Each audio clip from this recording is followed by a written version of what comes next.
Start. Sri W. H. Khan, learned senior advocate appearing for the appellant in Special Appeal number 449 of 2011, contended that the order of District Inspector of Schools was liable to be set aside.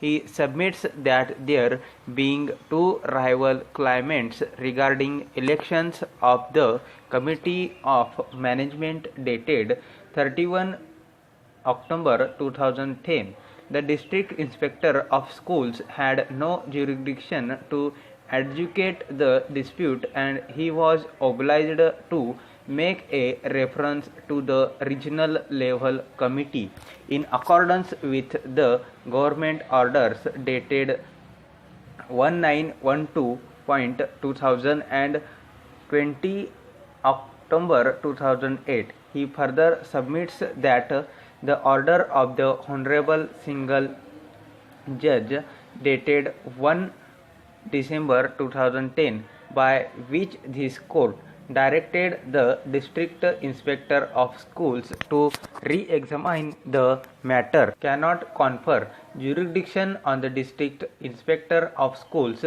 which was not otherwise available to him, and the District Inspector of Schools ought to have considered the question as to whether he was competent to decide the dispute or a reference to regional level committee was necessary.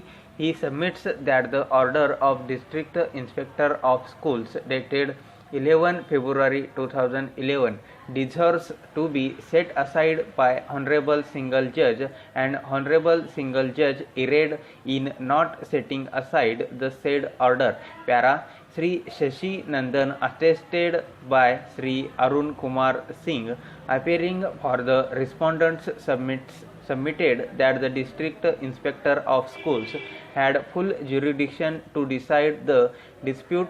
He submits that according to the government order dated 20 December 2008, the District Inspector of Schools has been conferred with the jurisdiction to determine the claim of elections of Committee of Management, and the order dated 11th February 2011 was well within his jurisdiction. He further submits that the writ petitioner did not raise any objection to the jurisdiction of the District Inspector of Schools when the matter was being heard. He further submits that in writ petition filed by the writ petitioner challenging the order of District Inspector of Schools dated 13th November 2010, no ground was taken that District Inspector of Schools had no jurisdiction